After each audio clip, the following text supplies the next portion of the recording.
보시면 우리 다 같이 하나님의 말씀 보시겠습니다. 하나님 말씀은 사도행전 14장 1절에서 7절까지의 말씀입니다. 사도행전 14장 1절에서 7절까지 우리 다 같이 함께 합독합니다. 시작. 이에 이고니온에서 두 사도가 함께 유대인의 회당에 들어가 말하니 유대와 헬라의 허다한 무리가 믿더라. 그러나 순종하지 아니하는 유대인들이 이방인들의 마음을 선동하여 형제들에게 악감을 품게 하거늘 두 사도가 오래 있어 주를 힘입어 담대히 말하니 주께서 그들의 손으로 표적과 기사를 행하게 하여 주사 자기 은혜의 말씀을 증언하시니 그 시내에 무리가 나뉘어 유대인을 따르는 자도 있고 두 사도를 따르는 자도 있는지라. 이방인과 유대인과 그 관리들이 두 사도를 모욕하며 돌로 치려고 달려드니 그들이 알고 도망하여 루가오니아의 두 성 루스드라와 더베와 그 근방으로 가서 거기서 복음을 전하니라. 아멘. 지난해 말이죠. 작년 12월 말에 별세하였던 지미 카터 미국 대통령은 조지아 주의 어느 교회를 섬기는 집사님이셨습니다. 이 지미 카터 대통령이 자신의 생애를 다 돌아보면서 회고록 한 권을 썼는데요. 그 회고록의 제목이 왜 최선을 다하지 못하였을까라고 하는 제목이었습니다.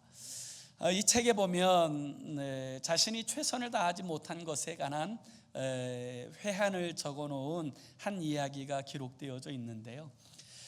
자신이 섬기는 이 조지아주의 그 교회에서 전도의 날을 정하고 그리고 전도할 것을 모든 성도들에게 독려하였다고 합니다. 예수 믿는 사람들은 반드시 전도자로 살아야 된다, 독려하였던 거지요. 그 독려함을 받고 이 지미 카터가 나도 그러면 열심히 한번 전도해 봐야 되겠다, 이런 마음을 가지고 열심히 기도하고 계획한 가운데서 1년에 한 14가정 정도는 내가 전도할 수 있겠다, 이런 생각을 가지고 그때부터 목표한 대로 1년 동안 열심히 전도해서 실제로 그 해에 14가정을 전도했다고 합니다. 그래서 내가 올해만 그럴 것이 아니라 계속 이렇게 열심으로 전도해야 되겠다, 이렇게 생각을 해서 그 다음 해에도 14가정을 교회로 초청하고 그 다음 해에도, 그래서 10년 동안 140가정을 주님께로 전도했답니다. 다 교회 나오는 것은 아니지만 거의 대부분이 교회를 출석하고 신앙적으로 잘 성장하는 모습을 보면서 그것이 자신의 굉장한 영적 자부심이 되었답니다. 그러다가 하나님이 기회를 주셔서 조지아 주의 주지사를 출마하게 되었는데, 주지사 선거 운동을 위해서 그 허락된 3개월의 운동 기간 동안에 정말 자신을 피하라고, 그리고 정말 자신의 정책을 알리고 정말 죽을 힘을 다하여서 그렇게 선거 운동한 결과 조지아주의 주지사로 당선되어진 거예요. 그리고 이 일이 너무너무 감사하니까 하나님께 감사의 예배를 드리는 이제 그와 같은 시간을 갖게 되었는데, 하나님 앞에 참 감사합니다 하는 감사의 예배를 드리는 그 시간에 자기의 마음에 하나님의 그 마음이 전달되어진, 하나님의 음성이 마음에 들려온 것이 있더랍니다. 지미야, 너는 주지사가 되기 위해서 지난 3개월 동안 몇 명이나 만났니? 자기가 세보니까 어림잡아 30만 명은 만나고 그 사람들에게 악수하고 유세하였답니다. 그때 깨달은 것이, 나는 내 미래를 위해서, 내 출세를 위해서는 3개월 동안 30만 명을 만나며 죽을 똥 살 똥 힘쓰고 애썼는데, 나는 나를 구원하시고 나에게 영원한 생명을 주신 주님을 위하여서는 10년 동안 140가정에게만 복음을 전했구나. 그 마음이 자기의 마음 깊숙이 들어오더랍니다. 그때부터 이 지미 카터는 예수 그리스도의 복음을 전하고 사랑을 나타내는 것을 자신의 삶의 사명으로 알고, 그때부터는 어디에 가든지 누구를 만나든지 복음을 전하는 자로 살게 되었다는 거예요. 훗날 그가 대통령이 되었을 때에도 각국 정상들을 만날 때 꼭 각국 정상들에게 예수 믿는지를 물어보고, 그리고 예수 믿지 않는다 그러면 어김없이 복음을 전하게 되었는데, 우리나라의 대통령이었던 박정희 대통령에게도 예수 믿는가 물어보고 복음을 전하였더니, 박정희 대통령이 내가 깊이 새기고 정말 심각하게 받아들이겠다라고 그런 이야기를 고백하였다고 그의 회고록에 기록하고 있습니다. 그때부터 그는 자신의 삶은 하나님께서 내게 주신 은혜의 말씀, 이 복음을 증거하는 삶, 이것이 자신의 삶의 사명이 되었다라고 고백하는 것이지요. 사랑하는 성도 여러분, 저와 여러분의 사명은 무엇입니까? 우리가 예수 그리스도로 말미암아 택함받고 구원받아 거듭난 이후에 우리의 삶의 사명은 무엇을 향하여 나아가고 있습니까? 내가 왜 이 땅에 존재하는지, 하나님께서 왜 나를 많은 사람들 중에 택하여 부르시고 영광스러운 하나님의 자녀로 삼으셨는지, 삶의 의미와 존재의 목적을 바로 알고 살아가는 사람들은 복 있는 사람들입니다. 내가 왜 살아야 되는지 진짜 삶의 의미를 깨닫고 살아가는 사람들은 환경이 좋으냐 좋지 않으냐에 그렇게 영향받지 않습니다. 내 존재의 목적이 무엇인지를 명확하게 알고 살아가는 사람들은 상황과 환경이 그렇게 중요하지 않습니다. 오늘 우리가 읽은 이 본문의 말씀의 내용은 바울과 바나바를 중심으로 한 이 바울의 전도팀이 이고니온이라고 하는 지역에 가서 복음을 전하게 된 이야기, 이것이 바로 오늘 우리가 읽은 이 본문의 말씀의 내용이지요. 실제로 비시디아 안디옥에서 복음을 전하였던 바울의 전도팀이 이고니온까지 가서 복음을 전하게 되었는데, 이 비시디아 안디옥에서 이고니온까지의 거리는 약 120km 정도 떨어진 그런 곳이에요. 그리고 그 가는 길이 굉장히 험합니다. 지금도 터키에 가셔서 혹시 그곳을 향해 지나가시는 분들이 있다면 그 길이 자동차로도 다니기 참 힘든, 그래서 그 산만 수십 개의 산을 넘어야 되는 이제 그 여정을 통하여 이고니온에 바울의 전도팀이 도착하였습니다. 이고니온이라고 하는 이 도시는 지금도 튀르키예라고 하는 그 나라에서 7대 도시 가운데 하나일 정도로 큰 도시인데요, 지금은 코냐라고 하는 이름으로 불려지고 있는데요, 그곳에 가보시면 그곳은 굉장히 넓은 평야지대입니다. 굉장히 넓은 평야지대예요. 우리나라에도 뭐 김해 평야, 뭐 무슨 평야 이렇게 이야기하는 평야들이 있지 않습니까? 그런데 우리나라의 평야하고는 비교가 안 되는, 거의 한 평야가 수백 킬로미터를 연결되어져 있는 그런 평야예요. 그래서 그곳에 가시면 수평선이 아니라 밀평선을 보실 수 있고요. 실제로 튀르키예에서는 이 이고니온에서 나오는 밀만 가지고도 튀르키예 국민들 모두가 먹고 남을 만큼의 양이 그곳에서 생산되어진다고 합니다. 그래서 그 당시에도 이제 바울 당시에도 그 도시는 굉장히 큰 규모가 있는 도시였는데, 바울은 이 이고니온에 와서 주님께서 부탁하신 은혜의 말씀, 복음을 증거하는 이야기가 오늘 이 본문의 말씀의 내용이에요. 우리는 이 본문을 통해서 먼저 이 바울의 전도팀이 어떤 방식으로 전도하는가, 이 부분에 대해서 먼저 살펴보려고 하는데요. 이것이 우리의 전도 사역에 있어서도 굉장한 중요한 영감을 주기 때문이지요. 바울의 전도팀이 선교할 때 선교 사역의 특징이 있다면 그 첫 번째는 무엇이냐면 회당 중심의 전도 사역을 했다라는 거예요. 회당 중심의 사역이었다. 우리 한번 다 같이 1절의 말씀을 같이 한번 읽어봅니다. 1절 시작. 이에 이고니온에서 두 사도가 함께 유대인의 회당에 들어가 말하니 유대와 헬라의 허다한 무리가 믿더라. 여기 1절에 이고니온에서 두 사도가 함께라고 할 때 이 함께라는 이 단어의 헬라어를 직역하면 전과 같이, 또 혹은 이전과 마찬가지로, 이런 뜻이에요. 우리가 성경의 역사를 가만히 살펴보면 남한국 유대가 바벨론에 의해서 멸망하지 않습니까?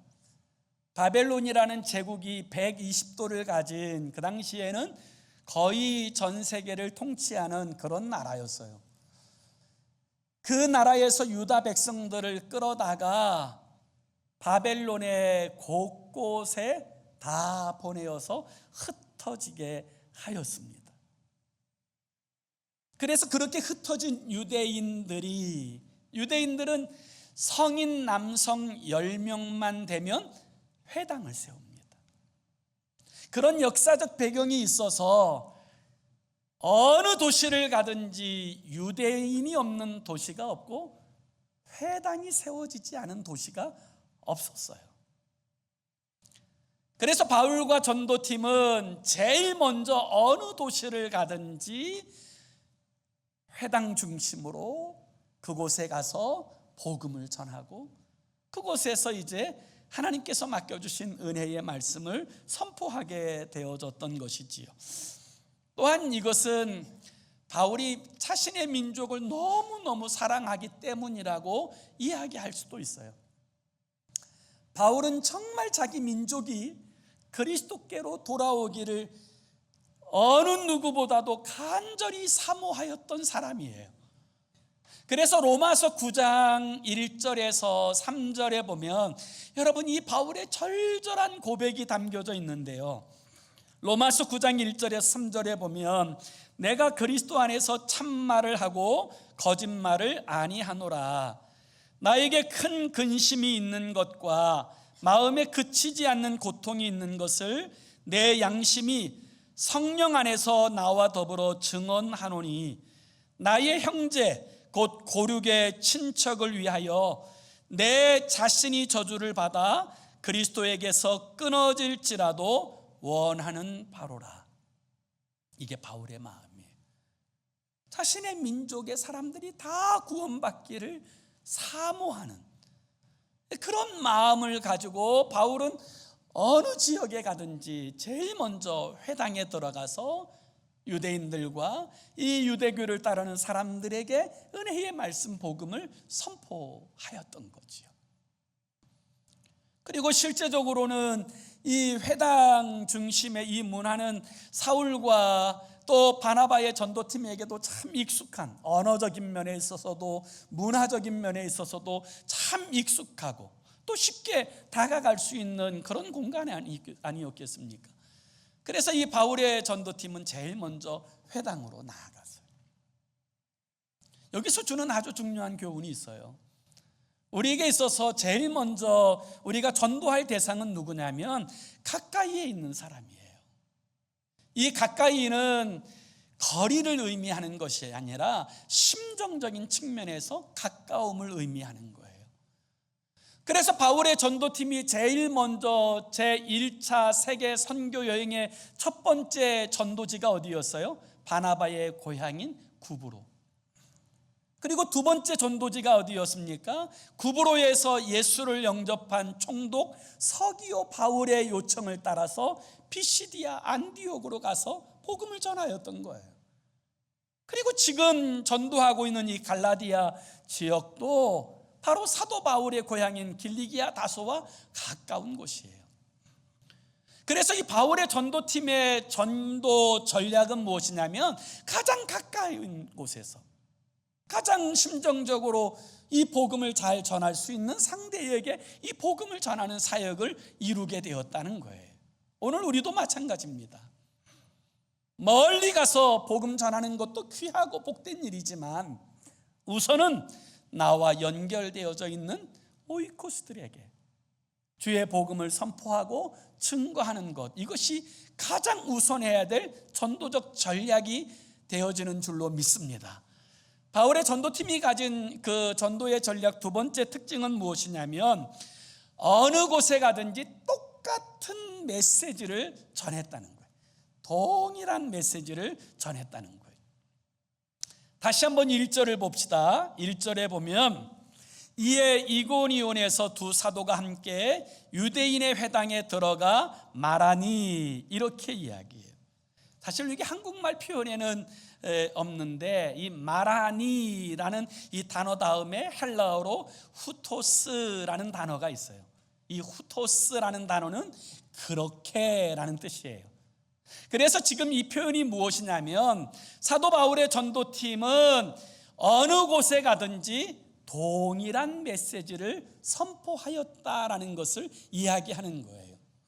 구브로에서 전하였던 메시지를 비시디아 안디옥에서도 전하였고, 비시디아 안디옥에서 전하였던 그 복음을 지금 이고니온에서도 그렇게 말하였다. 동일한 메시지를 전하였다. 이렇게 말씀하고 있는 거예요. 이것이 중요합니다. 바울의 전도팀은 이곳에서는 이 말하고 저곳에서는 저 말하지 않았어요. 어느 곳에 가든지 오직 예수 그리스도의 십자가와 부활의 복음만을 선포하였다는 거예요. 그들의 메시지는 단 하나였어요. 예수 그리스도의 십자가와 부활의 복음. 이것이 그들이 어느 곳에 가든지 어떤 상황에 있든지 누구를 만나든지 동일하게 선포된 메시지였던 것입니다. 이것이 중요합니다. 우리도 어떤 사람을 만나든지 어떤 환경과 형편에 있든지 우리가 선포할 메시지는 하나여야 합니다. 그것은 예수 그리스도의 십자가와 부활의 복음의 메시지이고 우리를 구원하신 은혜의 메시지여야 될 줄로 믿습니다. 그래서 이 바울의 전도팀의 특징은 무엇이냐면 어디를 가든지 동일한 메시지, 똑같은 메시지를 선포하고 증거하였다. 이 사실이 이 바울의 전도팀이 가진 특징이고요. 세 번째 특징, 드러나는 특징은 뭐냐면 이 복음이 선포될 때 동일한 복음 앞에 언제나 두 가지 반응이 등장하였다는 거예요. 복음 앞에 언제나 두 가지의 반응이 언제나 등장하였다라는 거예요. 그래서 오늘 1절 하반절에 보면 회당에 들어가 말하니 유대와 헬라의 허다한 무리가 믿더라, 이렇게 말씀하세요. 참 감격스러운 표현이죠. 복음이 선포될 때 이 복음을 나에게 주시는 복음으로 받아들인 사람들이 허다하게 많았다. 이 은혜의 말씀을 나에게 주신 은혜의 말씀으로 받은 사람들이 많이 있었다. 이 일은 너무너무 감격스러운 일 아닙니까? 그의 반면에 이 복음에 대하여 배척하고 거부하고 비난하고 그리고 핍박하는 사람들이 있었어요. 우리 2절도 한번 다 같이 봅시다. 2절 시작. 그러나 순종하지 아니하는 유대인들이 이방인들의 마음을 선동하여 형제들에게 악감을 품게 하거늘. 자, 보세요. 똑같은 시간, 똑같은 장소에서 똑같은 복음이 선포되어졌지만 이 복음에 대한 반응은 극명하게 둘로 나뉘었어요. 한 부류의 사람들은 이 복음이 나에게 주시는 하나님의 복음, 은혜의 말씀으로 받아들이고 감사하고 감격한 사람들이 있었던 반면 또 한 부류의 사람들은 이 복음을 배척하고 비난하고 사람들을 선동하고 핍박하고 거부하는 사람들이 있었다라는 거예요. 그래서 여러분, 이 복음 앞에서는요 딱 둘로 나눠지는 거예요. 우리 4절의 말씀도 같이 읽어봅니다. 4절 시작. 그 시내의 무리가 나뉘어 유대인을 따르는 자도 있고 두 사도를 따르는 자도 있는지나. 언제나 둘로 나뉜다는 거예요. 여기에 복음의 심판성이 있어요. 그렇습니다. 똑같은 장소에서 똑같은 하나님의 말씀을 듣고도 은혜를 받고 회개하고 거듭나는 하나님의 백성이 있는 반면에 동일한 장소에서 하나님을 예배할 때에도 마음이 강팍하여 조금도 은혜 받지 못하는 사람들이 있다는 거예요. 사도 바울은 그런 선교의 사역에서 매일 경험하는 그런 모습들을 보면서 우리가 지난주에 사도 바울이 뭐라고 고백해요? 하나님께서 영생을 주시기로 작정한 자들은 다 믿더라. 이 말씀에 대한 이 반응 속에서 정말 하나님께서 영생을 주시기로 작정한 사람들은 다 믿더라. 반면에 영생을 얻기에 합당하지 않은 사람들은 하나님의 말씀을 다 배척하더라. 여러분, 이 사실을 이야기하는 것 아닙니까? 복음을 배척하는 사람들은 그냥 배척만 하는 것이 아니에요. 복음을 반대하는 사람들은 반드시 회방하고 핍박하고 이 복음을 다른 사람들이 듣지 못하도록 선동하고 악감정을 품게 합니다. 그래서 2절에 보면 그러나 순종하지 아니하는 유대인들이 이방인들의 마음을 선동하여 형제들에게 악감을 품게 하거늘, 이렇게 이야기해요. 심지어 거기서 멈추지 않습니다. 더 나아가서 복음을 전하는 자들을 회방하고 핍박합니다. 5절도 보세요. 5절, 이방인과 유대인과 그 관리들이 두 사도를 모욕하며 돌로 치려고 달려드니. 여러분, 이 복음에서 회방하는 것은요 사단의 배후가 있는 거예요. 이 복음이 들려오지 않도록, 다른 사람들이 복음을 듣지 못하도록 회방하고 방해하고 핍박하고. 우리는 이 사실을 분명하게 알아야 됩니다. 오늘 우리가 세상 속에 나아가 우리의 사랑하는 오이코스들에게, 친지들에게 복음을 전할 때 사단은 반드시 회방합니다. 순순하게 듣도록 그렇게 놔두지 않습니다. 때로는 온갖 일을 통하여 핍박합니다. 그때 여러분, 이런 복음을 전하는 현장에서 어려움이 올 때 우리는 어떻게 해야 합니까? 복음의 현장에서 어려움이 올 때 세 가지 원칙을 분명하게 기억해야 돼요. 첫 번째는 포기하면 안 돼요. 그래서 1절을 한번 다시 보세요. 3절을 한번 보세요. 3절. 두 사도가 오래 있어 복음을 반대하고 핍박하는 사람들이 있다고 흔들리지 않았어요. 아무리 반대가 심하여도 영생을 주기로 작정한 자는 다 믿더라. 이 믿음을 가지고 그들이 끝까지 견디는 거예요. 그 삶의 자리에서 끝까지 할 수 있는 데까지 오래 있어 이 은혜의 복음을 전하니라. 이것이 중요한 거예요. 어려움이 없다고 해서 온다고 해서 금세 피하는 것이 아니라, 금세 쉽게 포기하는 것이 아니라 끝까지 은혜의 말씀을 붙들고 포기하지 않으면 반드시 성취되게 될 줄로 믿습니다. 하나님의 일에도 마찬가지예요. 하나님의 일에도 언제나 회방이 있습니다. 그때 중요한 것이 뭐냐면 인내하는 거예요. 왜요? 갈라디아서 6장 9절에 보면 주님께서 우리에게 이렇게 말씀하세요. 우리가 선을 행하되 낙심하지 말지니 포기하지 아니하면 때가 이름에 거두리라. 우리가 주의 그 은혜를 사모하며 포기하지 않고 끝까지 견디면 반드시 결실하게 될 줄로 믿습니다. 반드시 얻게 되어지는 거예요. 이것이 중요해요. 28살의 나이로 자신이 정말 기도하고 복음 전하고자 하는 사모하는 그 간절함을 가지고 남미 에콰도르의 아우카라고 하는 그 식인종들에게 복음을 전하려고 하는 이 열망을 가지고 있었던 사람이 짐 엘리엇이라는 사람이었어요.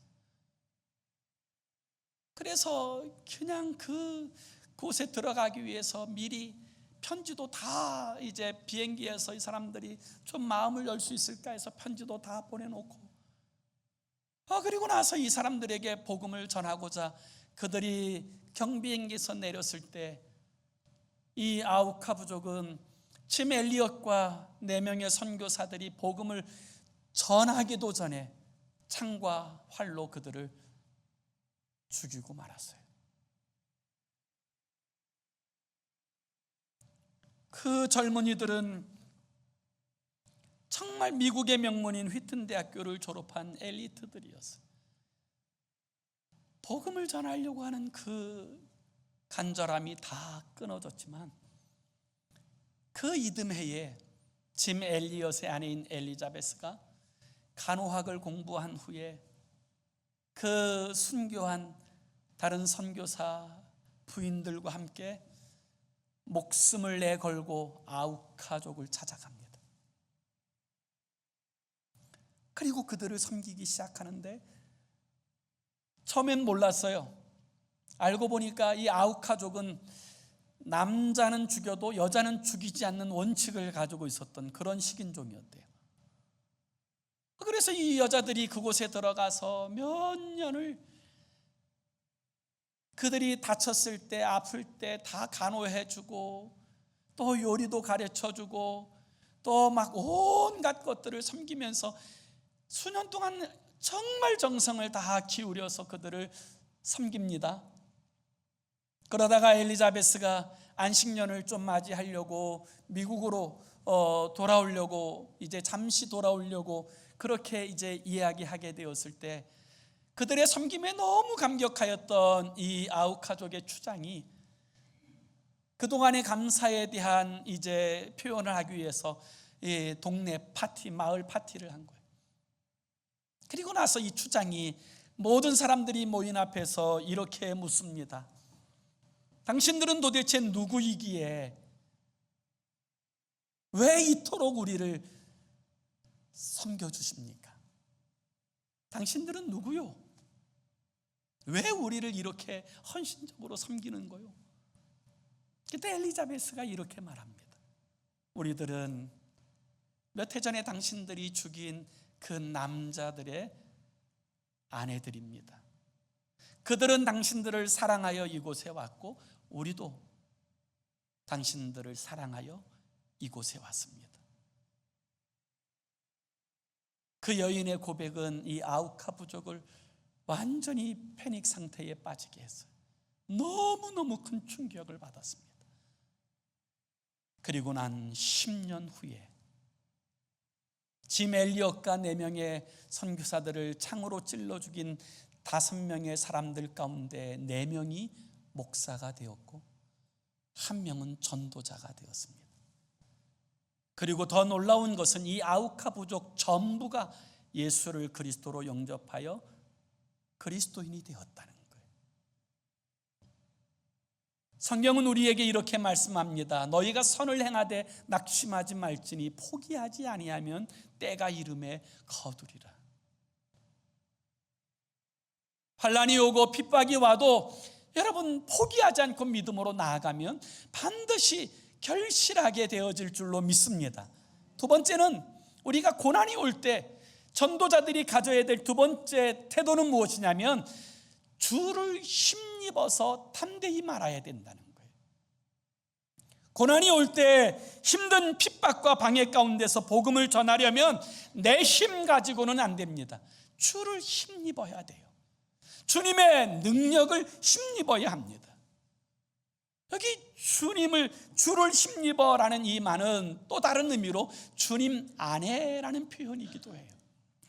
우리가 주님 안에 있을 때 우리는 고난과 핍박이 와도 여전히 그 삶의 자리에서 하나님의 복음을 전할 수 있는 능력을 힘입게 되어질 줄로 믿습니다. 바울과 전도자들은 자신들을 핍박하는 사람들을 보지 않았어요. 자신들에게 고난을 가하는 사람들을 묵상하지 않았습니다. 아마 이 바울과 전도팀이 그 자신들을 핍박하는 사람들을 묵상하였다면 원망이 터져나왔을지 몰라요. 왜 저들은 자기들만 믿지 않으면 되지 왜 다른 사람들까지 못 믿게 해?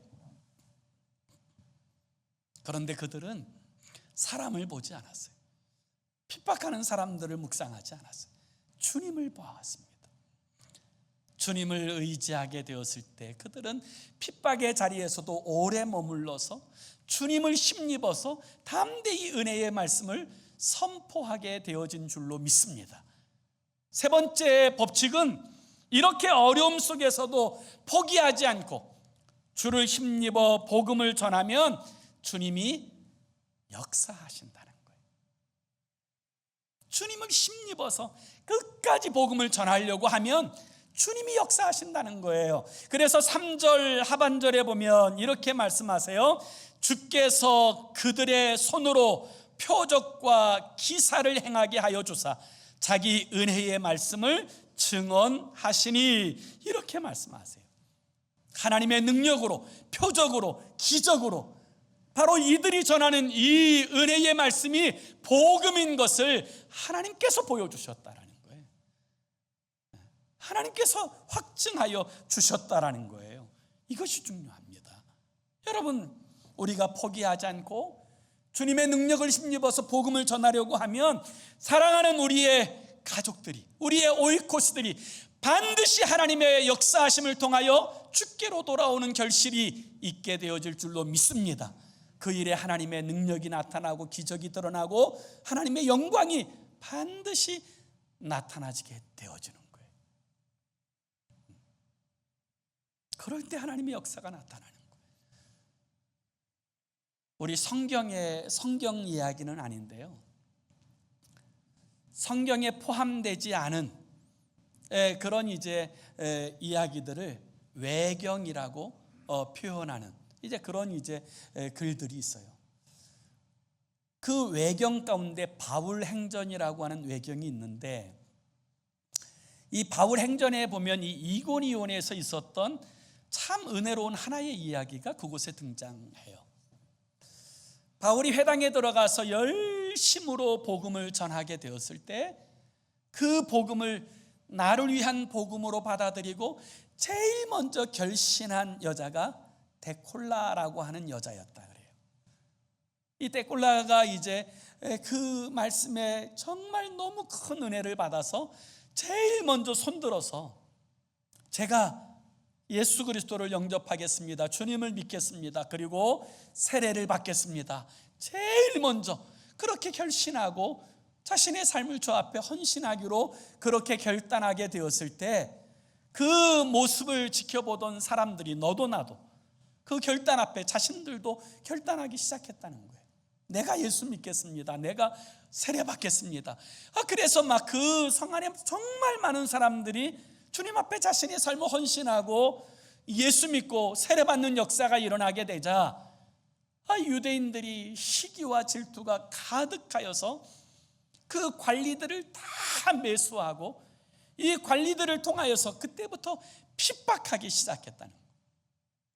엄청나게 핍박을 하는데 제일 먼저 이 두 사도를 태형, 곤장을 때려 내쫓고, 그리고 제일 먼저 자신이 믿겠다고 고백한 이 데꼴라, 그를 화형시키기로 그렇게 결정을 해서 장작더미를 만들고 그 위에 그 여인의 팔을 뒤로 묶어서 그 위에 세우고는 장작에 불을 붙입니다. 그 불꽃이 확 올라오는 그 시점에 데꼴라는 하나님 앞에 자신의 모든 것을 의탁하는 기도를 드리게 되었고, 그 기도가 맞춰지자 갑자기 장대비 같은 소낙비가 내려서 그 장작불을 다 꺼버린 거예요.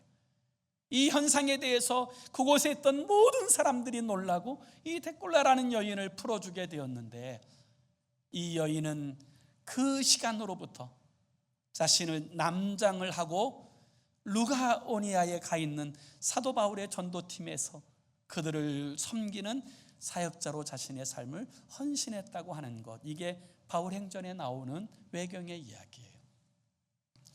우리가 하나님을 의지하고 주를 힘입어 복음을 전하게 되어질 때 반드시 그에 따르는 하나님의 일하심과 영광이 드러나게 되어질 줄로 믿습니다. 너희는 먼저 그의 나라와 그의 의를 구하라. 그리하면 이 모든 것을 너희에게 더하시리라. 사랑하는 성도 여러분, 구원받고 거듭난 우리에게 있어서 우리의 삶의 가장 중요한 삶의 목적은 어디에 있어야 되겠습니까? 주님은 우리를 통하여 이 복음이 우리의 사랑하는 오이코스들과 이웃 가운데 흘러가서 그 모든 사람들이, 영생 얻기로 작정된 모든 사람들이 주께로 돌아오기를 기뻐하시는 줄로 믿습니다. 그 거룩한 성역에 쓰임받는 저와 여러분의 삶이 되기를 예수의 이름으로 축원합니다. 기도합시다. 우리 함께 같이 기도하기 원하는데요, 이렇게 기도했으면 좋겠어요. 주님, 우리에게 은혜의 말씀에 대한 감격을 회복시켜 주소서. 은혜의 말씀에 대한 감격이 회복되게 하시고 담대히 은혜의 말씀을 증거하는 복음의 전도자들로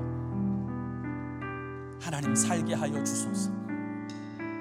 우리가 진실로 이 하나님의 복음을 들고 나아가면 하나님께서 우리의 모든 삶을 책임져 주실 줄로 믿습니다.